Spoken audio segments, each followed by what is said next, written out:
বন্ধুরা, দেখো আমি রোজকার মতন আজকেও রান্নাঘরে চলে এসেছি। আমি যা পারি তাই করি। আর দেখো আজকে আমি বাটা মাছের ঝাল করব। দেখো কত বড় বড় বাটা মাছগুলো দেখতেই পাচ্ছ। এই দেখো পেঁয়াজ কুচি, সর্ষে, পোস্ত, রসুন, শুকনো লঙ্কা পেস্ট করা আছে। চলো যাই, এখন আমি মাছগুলো ভেজে নেব। বন্ধুরা, মাছগুলো দেখো কি সুন্দর করে হলুদ নুন দিয়ে মেখে নিয়েছি। এবার আমি তেলটাও গরম হয়ে গেছে, ভাজবো।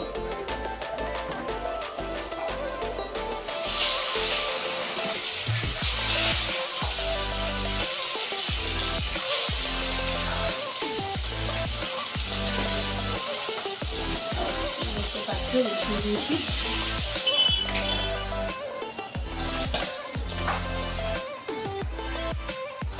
তো বন্ধুরা দেখো মাছ ভাজাটা হয়ে গেছে, আমি নামিয়ে দিয়েছি। তো কড়া করে ভেজে নিয়েছি। দেখো এরপরে ঝাল করবো। নিয়েছি দেখো তেলটা ছেড়ে দিয়েছে।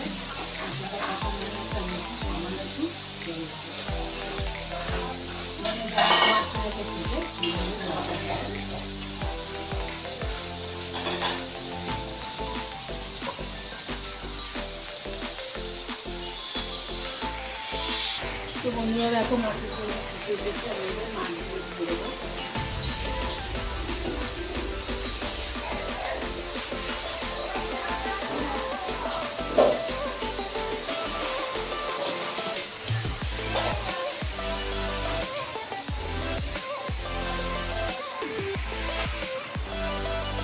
বন্ধুরা দেখো মাছের ঝোলটা কি সুন্দর ফুটে উঠেছে।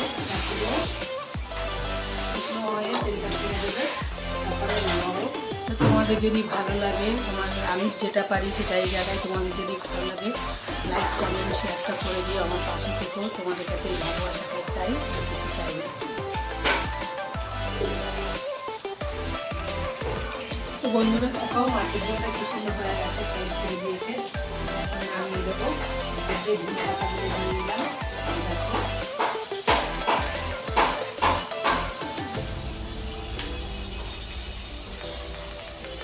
দেখো নামিয়ে দেবো।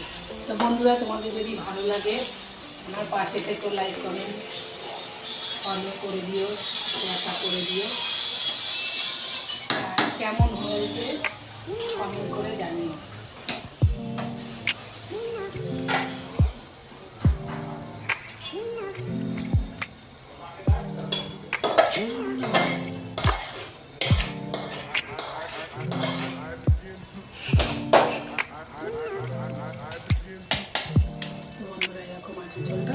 ঝোলটা নামিয়ে দিয়েছি, তোমাদের দেখাতে পারিনি, নাতি ডাকছিল দেখো মাছের ঝোলটা নামিয়ে দিয়েছি।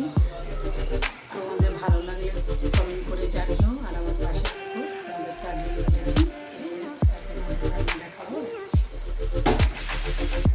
দেখো আমার দিদুন বাটা মাছের ঝাল করেছে।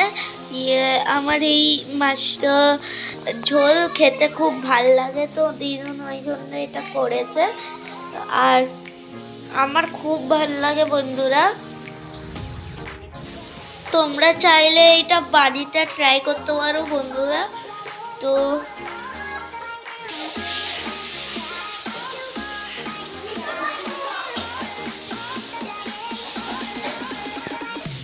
আর বন্ধুরা জানো, আমার দিদুন তো এই রান্নাটা বানানো দেখিয়েছে। তোমরা একবার রান্না করে খেতে পারো, খেয়ে দেখো কিরম হয়। খুব ভালোই লাগে আমার।